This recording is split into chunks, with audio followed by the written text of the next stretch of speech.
Abrí el portátil de mi mujer porque necesitaba un archivo para una factura, y lo primero que apareció fue un archivo de audio llamado Mezcla Final. Pulsé play y oí la risa de Sara, y luego una voz masculina que le decía que le gustaba, que no se preocupara, que nadie entraría. Tú me conoces como Luis Fernández, pero en el mundo me llaman por otro nombre, Rafa Pineda. Te lo digo para que no te confundas cuando te cuente cómo fue. Sara llevaba varias semanas haciendo grabaciones nocturnas. Me lo presentó como un trabajo extra, diciendo que Miguel Busto, editor de un podcast bastante conocido, le había pedido que le ayudara a terminar la temporada. Al principio no dije nada.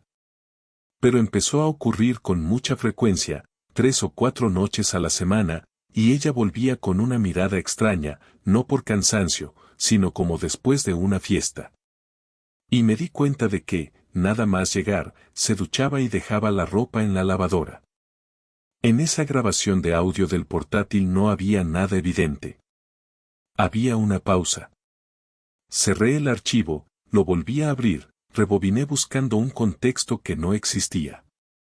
Lo peor era que en la carpeta había más. No mucho, pero lo suficiente para ver una pauta. Fragmentos cortos, grabaciones de audio, varias notas de voz de Sara en las que decía que llegaría en 5 minutos, y la respuesta de Miguel en la que decía que ya estaba todo listo y que cerrara desde dentro. Ella cerró desde dentro. Volví al salón y oí la puerta. Sara entró. Intenté hablar. Solo asentí con la cabeza cuando me dijo que esa noche también tenía que ir al estudio, porque Miguel tenía prisa y era importante. Y allí, sin planear nada, cogí mi chaqueta y le dije que iría con ella, que yo también tenía que pasar un momento por el estudio. Y los dos salimos al porche. No fui directo al estudio, te lo cuento tal cual porque me da hasta rabia recordarlo.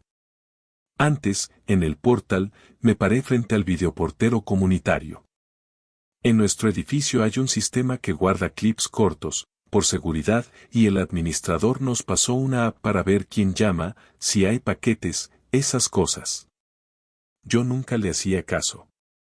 Esa noche, con Sara a 2 pasos mirando el móvil como si no pasara nada, le dije que se me había olvidado apagar la luz del coche y que bajaba un momento al garaje. Ella me dijo vale, sin mirarme. Y yo me metí en el cuarto de contadores, donde la cobertura va y viene, y abrí la app con los dedos torpes. Me costó encontrarlo porque no estaba buscando lo que luego vi, estaba buscando una excusa para calmarme. Pero ahí estaba, un clip de esa misma tarde, cuando yo estaba trabajando. Se veía el pasillo del portal y la puerta del ascensor. Primero salió ella. No llevaba la ropa de trabajo que me había dicho, llevaba un vestido sencillo, nada escandaloso, pero no era el de ir a editar audios. Y detrás salió Miguel. Lo reconocí por la forma de andar, como con prisa falsa, como si estuviera en una escena de película barata. En el clip no se oye nada, solo imagen, pero no hizo falta. Sara se giró, él le tocó el brazo, ella sonrió como no sonreía conmigo desde hacía tiempo, y se dieron un beso rápido antes de separarse. El tipo de beso que no se da a alguien que se acaba de cruzar. El tipo de beso que se da a alguien que tiene costumbre. Sentí un latigazo en la nuca, como cuando te giras demasiado rápido. Miré a la puerta por si alguien entraba y me pillaba ahí, escondido como un crío, y a la vez me daba igual. Me temblaban las manos. Me apoyé en la pared para no caerme, y noté el frío del azulejo en la espalda. Me quedé mirando el clip otra vez, buscando que fuera otra mujer, otra cara, otra coincidencia. No, era ella. Era Sara Lobo, mi mujer, y el otro era Miguel Busto, el editor que supuestamente solo era un cliente. Ahí me entró una cosa rara, no fue solo rabia. Fue como si el cuerpo se me apagara por dentro un momento, como cuando te baja el azúcar. Me obligué a respirar despacio, me conté los segundos con la vista fija en el botón de reproducir, y me pregunté cuántas veces habría pasado eso sin cámara. En la pantalla aparecía la fecha y la hora, escrita con números, pero ni te la digo así porque me sale la manía de fijarme en esos detalles. Solo te digo que fue a media tarde, con luz todavía, y eso me rompió otra idea que yo tenía, la de que esto era solo de noche, solo grabaciones. No, también era cuando le daba la gana. Subí las escaleras otra vez y me encontré a Sara en el rellano. Me miró y dijo que si me pasaba algo, que tenía mala cara. Yo abrí la boca y me salió una mentira pequeña, de esas automáticas, le dije que me dolía la cabeza. Ella hizo un gesto como de pena rápida, pero ya estaba mirando el móvil otra vez. Y ahí me entró el segundo golpe de la noche. En su pantalla vi una notificación de Miguel, solo la primera línea, que decía que ya estaba todo preparado en el estudio y que subiera por la puerta de atrás. Puerta de atrás. Otra vez esa frase. Nos metimos en el coche y conduje yo. Sara iba callada, mirando por la ventana. Yo notaba el pulso en las sienes. Llegamos al edificio del estudio, aparqué, y ella se adelantó, como si tuviera prisa por entrar sola. Yo la seguí con el corazón en la garganta.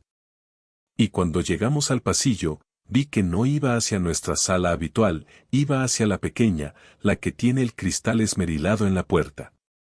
La que se cierra por dentro. Extendió la mano para abrir, y yo, sin pensarlo, le agarré la muñeca, no fuerte, pero lo suficiente para que se detuviera. Ella giró la cabeza y me miró con una cara que no le había visto nunca. Y antes de que yo pudiera decir nada, desde dentro se oyó la voz de Miguel preguntando si ya había llegado. Se me quedó la muñeca de Sara en la mano un segundo más de lo normal. La solté como si quemara. Ella empujó la puerta y entró primero. Yo entré detrás y ahí fue cuando lo vi de verdad, sin pantalla, sin clip, sin dudas. Miguel estaba sentado frente a la mesa de mezclas, sin auriculares, como si no estuviera trabajando, y tenía una taza de café de esas del estudio que solo usamos nosotros. Sara dejó su bolso encima del sofá sin cuidado, como quien está en casa.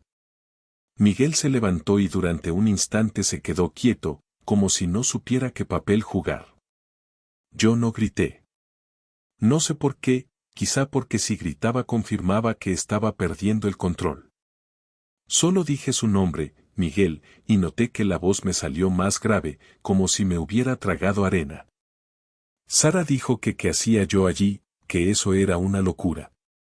Lo dijo rápido, intentando ponerme a mí como el raro. Miguel intentó hacerse el profesional. Miguel dijo que estaba preparando una entrega, que Sara le estaba ayudando, que era todo trabajo.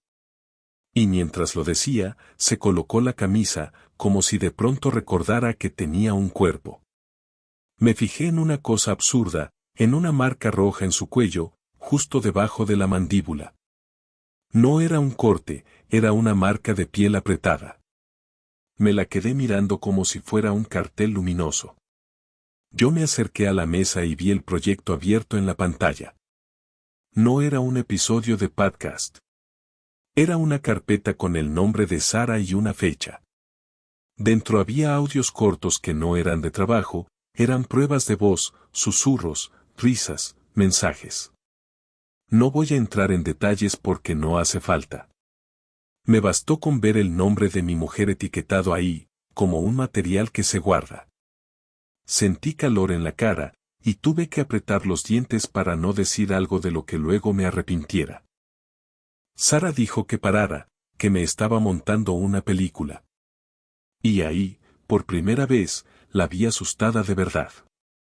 No por mí, sino por lo que estaba quedando al descubierto. Yo le dije que la había visto en el videoportero, que la había visto besándole en el portal. Sara se quedó tiesa. Miguel bajó la mirada, como si le hubieran apagado la luz. Ese fue el primer momento fuerte, el primero en el que ya no pudieron sostener el teatro. Sara respiró hondo y empezó con las excusas. Sara dijo que estaba pasando una mala época, que yo estaba ausente, que el trabajo me tenía obsesionado, que ella solo necesitaba sentirse escuchada. Mientras hablaba, se tocaba el pelo una y otra vez, un gesto nervioso. Yo miraba sus manos, no su cara, porque su cara me descolocaba. En sus manos no había tristeza, había prisa por salir del paso.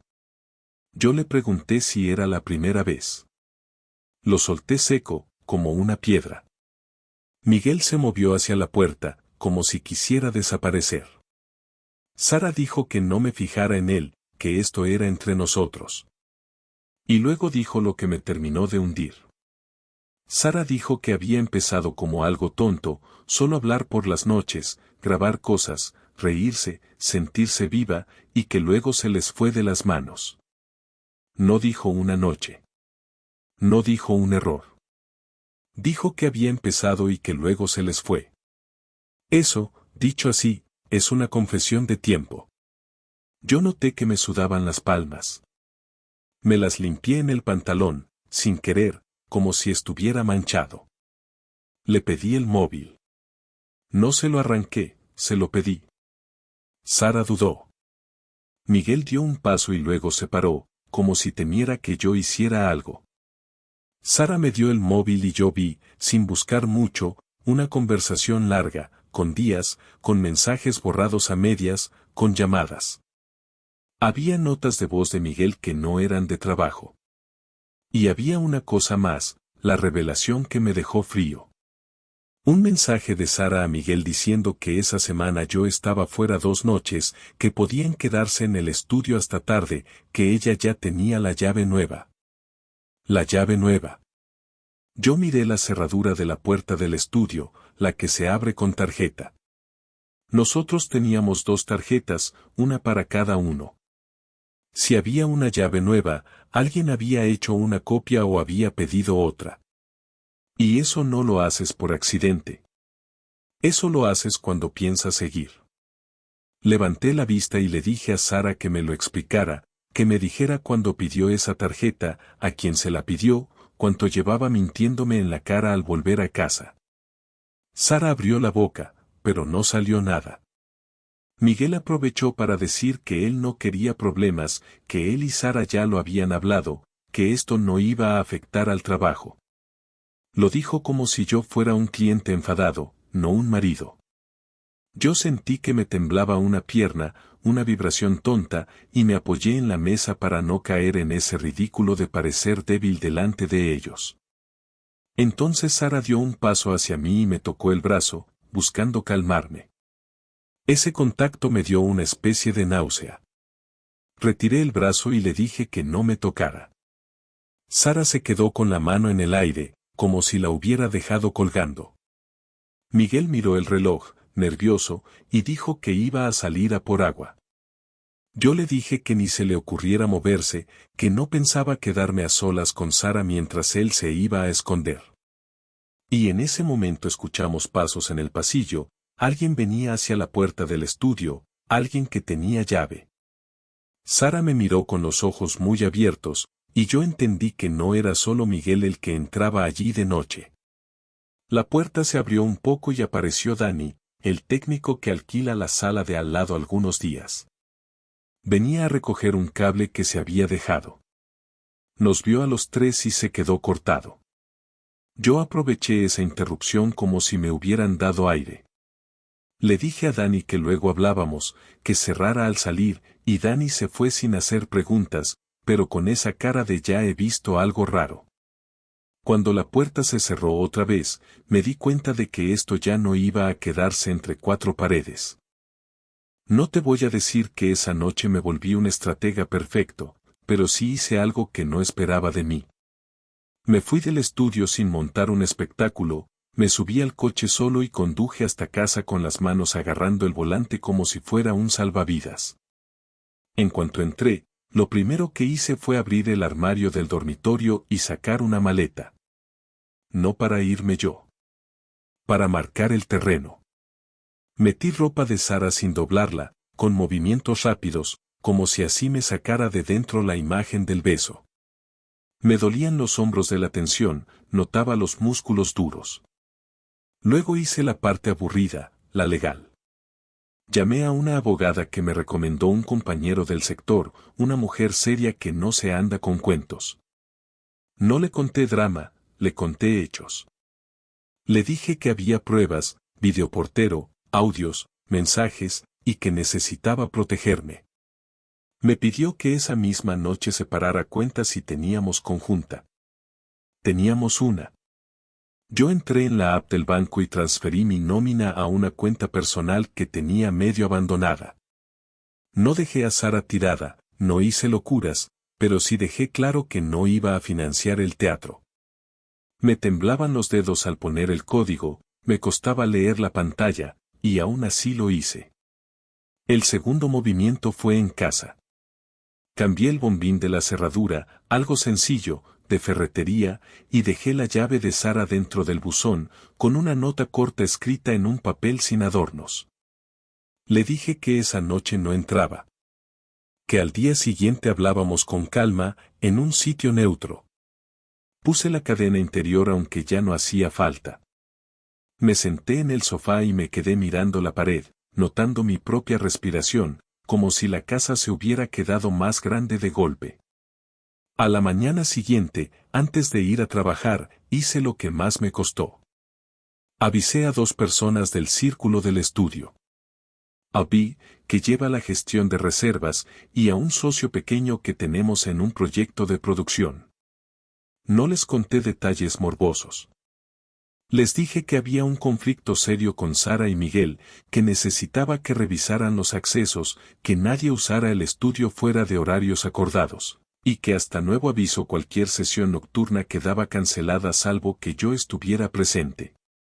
Bea me preguntó si era por impagos. Le dije que no, que era personal, y se quedó callada, entendiendo lo suficiente. Ahí vino el primer choque del día. Miguel me llamó, enfadado. Miguel dijo que lo que yo estaba haciendo era una locura, que estaba dañando su trabajo, que él tenía entregas, que yo no podía bloquearle el acceso. Yo le dije que el estudio era mío y que la llave nueva la había conseguido por mi cuenta o por la de Sara, y que eso se iba a revisar. Miguel intentó amenazar con que él tenía contactos, con que podía hablar mal de mí en el sector. Yo le respondí algo muy simple, que si hablaba, yo también podía hablar, y que había un video y había audios con fechas. Se quedó en silencio un segundo, y noté que respiraba fuerte al otro lado. Me dijo que Sara estaba conmigo por interés, que yo no la entendía, y me soltó una frase que fue el segundo giro del día. Miguel dijo que Sara llevaba meses diciéndole que nuestro matrimonio estaba terminado, que solo faltaba que yo lo aceptara. Meses. Me quedé quieto con el móvil en la oreja, sintiendo un cosquilleo en la lengua, como si me hubiera mordido. Le dije a Miguel que no me llamara más, que cualquier cosa la canalizara por abogados, y colgué. Después me quedé mirando la pantalla apagada, con esa sensación de que la cabeza te va más rápido que el cuerpo. Por la tarde, Sara apareció en la puerta de casa. No podía entrar, claro. Se quedó en el rellano llamando al timbre, una vez, otra vez, con insistencia. Yo miré por la mirilla y la vi con los ojos hinchados, pero no sé si de llorar o de rabia. Abrí un poco, con la cadena puesta. Sara dijo que eso era inhumano, que yo no podía echarla así. Le dije que no la había echado, que la había sacado de mi cama mentalmente y que la casa era lo siguiente. Sara dijo que necesitaba su portátil, que tenía trabajo, que yo no podía retenerlo. Le pasé el portátil por la rendija, sin dejarla entrar. Su mano temblaba cuando lo cogió. Entonces soltó la bomba que cambió cómo reaccionó ella. Sara dijo que la tarjeta nueva del estudio no la había pedido ella, que se la había dado Miguel, que Miguel tenía otra copia de las llaves y que por eso le decía lo de cerrar por dentro. Eso implicaba que Miguel había manipulado accesos, que no era solo un lío de pareja, era un problema de seguridad del negocio. Yo le dije a Sara que eso lo iba a saber todo el mundo del estudio, porque me afectaba directamente. Sara abrió la boca para protestar, pero en ese momento sonó su móvil. En la pantalla vi el nombre de Miguel. Ella lo miró, dudó, y lo colgó. Y yo, con la cadena todavía puesta, le dije que si volvía a mentirme una vez más, no hablábamos en un café, hablábamos en un juzgado sin margen para lágrimas. Sara levantó la vista y me pidió que le abriera, que quería explicarse. Yo noté que me temblaba la mano en la cadena, y por un segundo pensé en abrir, en escucharla, en buscar un motivo. Y justo cuando iba a soltar la cadena, volvió a sonar el timbre, esta vez más fuerte, y escuché una voz de hombre en la escalera preguntando por Sara. Era el vecino del tercero, el que siempre recoge paquetes y se mete en todo. Subía con una caja en la mano y se quedó mirando la escena como si hubiera pillado una serie en directo. Sara se puso roja, me miró con una mezcla rara de vergüenza y desafío, y me dijo que eso era lo que yo quería, exponerla. Yo cerré la puerta con suavidad, sin golpe, porque no quería darle ese gusto de decir que estaba histérico.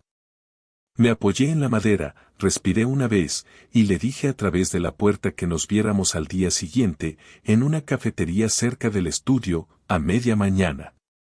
Ella no contestó enseguida. Solo escuché sus pasos bajando despacio. Esa noche dormí poco. No porque estuviera pensando frases épicas, sino porque el cuerpo no me dejaba. Me giraba en la cama y cada vez que cerraba los ojos veía el clip del Portal, como un GIF repetido. Me levanté a beber agua y vi en la cocina el imán de una pizzería que pedíamos los viernes. Me dio una punzada tonta en el pecho, como si hasta eso me molestara. Me senté en la mesa, apoyé la frente en las manos, y noté que me sudaba la nuca. Eso fue cuando la rabia empezó a bajar y entró algo más pesado. No te diré una palabra bonita, te diré lo que hice. Me quedé ahí sentado mirando el suelo, moviendo el pie sin parar, como si tuviera un motor dentro. Al día siguiente llegué a la cafetería antes. Me pedí un café y no me lo bebí. Me limité a tocar la taza con los dedos para sentir el calor. Sara llegó con gafas de sol aunque estaba nublado. Se sentó frente a mí y se las quitó despacio. Tenía ojeras. Me miró como si yo fuera otro. Yo noté que se me secaba la boca otra vez. Empezamos mal. Sara dijo que yo había reaccionado como un juez, que no le di espacio para hablar. Yo le respondí que el espacio se lo había dado durante semanas, cada noche que ella decía que iba a grabar y yo me tragaba la duda. Sara dijo que Miguel era alguien que la escuchaba, que yo estaba siempre con el estudio en la cabeza. Yo le dije que el estudio era también su casa, porque nos daba de comer, y que si lo había usado para verme la cara, eso no era un problema de comunicación, era una decisión. Aquí vino el primer momento duro de esa conversación. Yo le pedí que me dijera cuánto llevaba. No días, no noches, cuánto tiempo.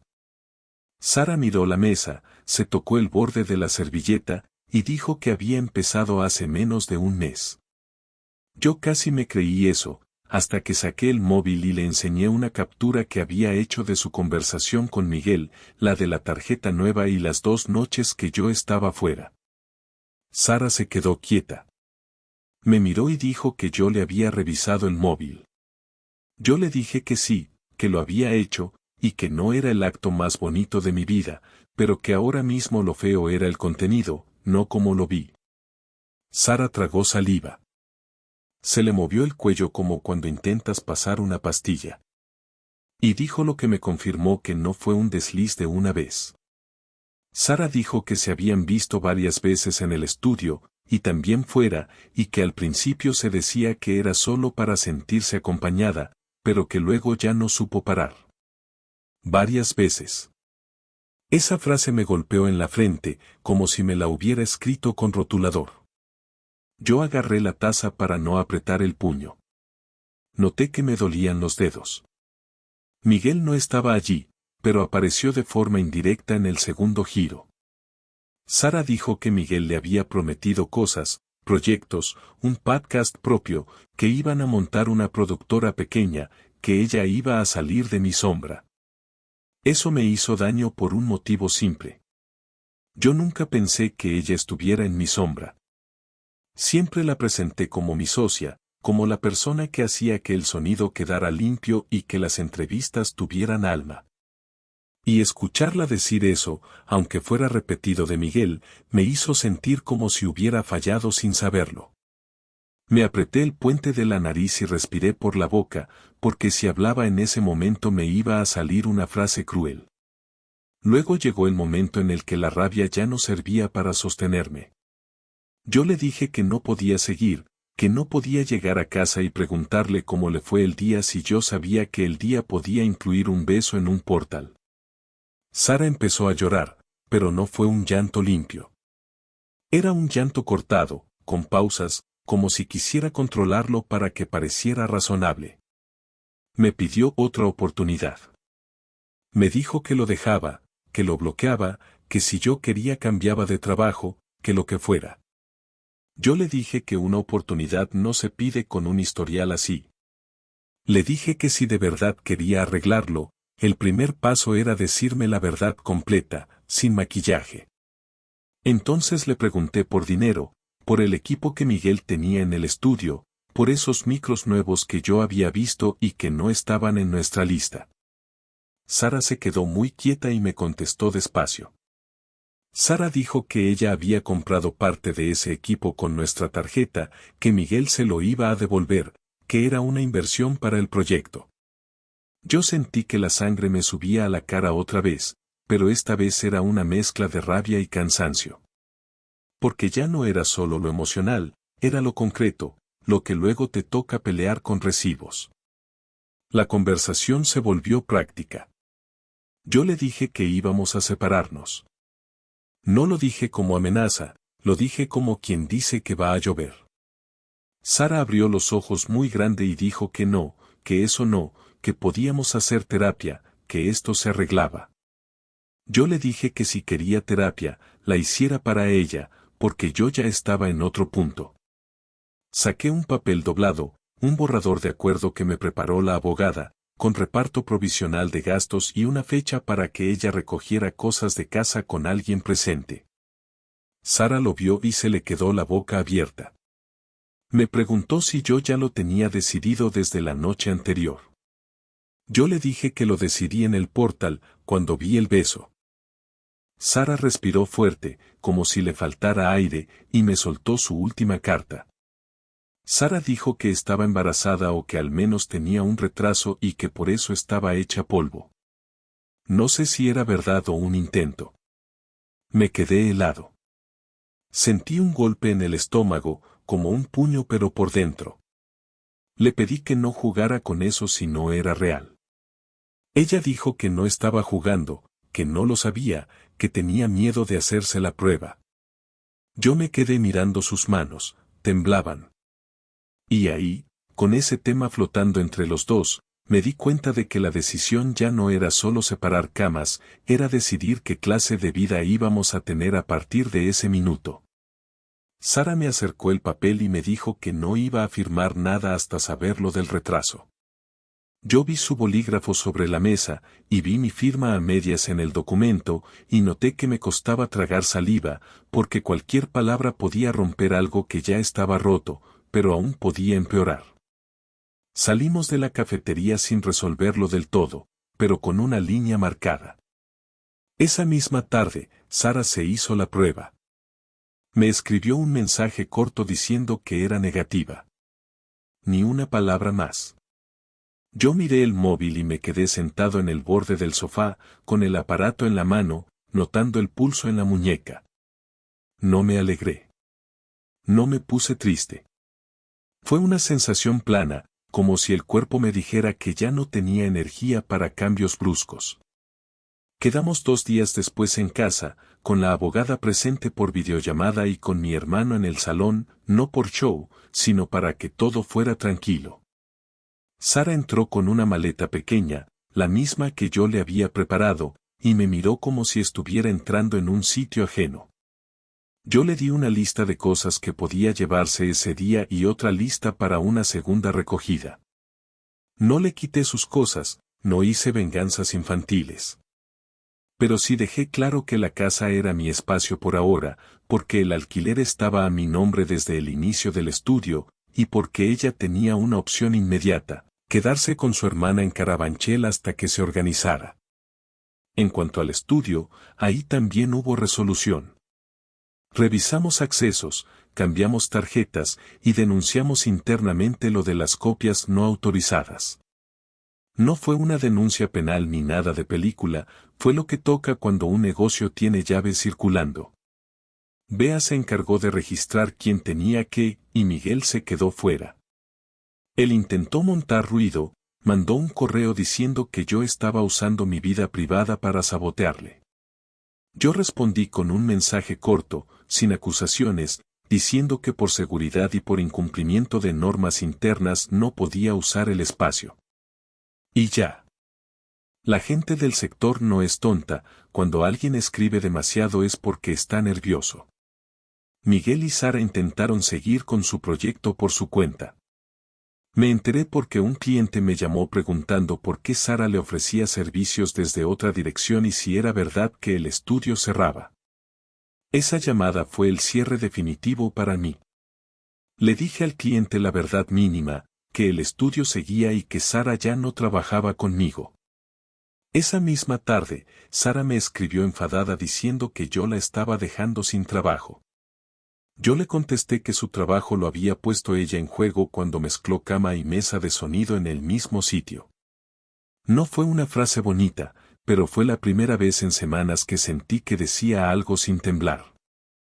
El divorcio lo iniciamos rápido, dentro de ese mismo mes, como una cadena de dominó. Firmamos un acuerdo provisional de bienes y de gastos. Sara se llevó su coche y sus cosas personales. Yo me quedé con el estudio y con la responsabilidad de mantenerlo funcionando. Hubo un día en el que me llamó llorando, ya sin teatro, diciendo que Miguel era un desastre, que le prometió una productora y lo único que hacía era quejarse, que no era lo que ella imaginaba. Yo escuché en silencio y solo le dije que eso ya no era mi problema. Le deseé que se organizara, por simple humanidad, y colgué. Al colgar me di cuenta de que no estaba temblando. Me dolía, sí, pero era un dolor manejable, como un golpe que ya sabes dónde está y no te sorprende. A mí me espera una vida más simple, y eso ahora me parece bien. Voy al estudio, trabajo, vuelvo a casa, cocino cualquier cosa, y duermo sin esperar el sonido de unas llaves a deshora. He hablado con 2 amigos, contigo ahora, y con mi hermano. No he montado un circo en redes ni he buscado aplausos. Lo único que hice fue protegerme, cerrar puertas y ordenar papeles. Si te soy sincero, lo que más me dejó marcado no fue verlos, fue darme cuenta de lo fácil que es que una persona te mire a la cara y te diga que va a grabar por trabajo mientras se guarda una llave nueva en el bolso. Eso me cambia la forma de confiar, y me toca reconstruirla a mi manera, sin discursos. Ahora mismo, lo único que tengo claro es que no voy a volver a ignorar esa tensión pequeña en la mandíbula de alguien cuando dice una mentira. Y que, por raro que suene, dormir solo en una cama grande se siente menos frío que dormir acompañado de alguien que ya está en otra parte.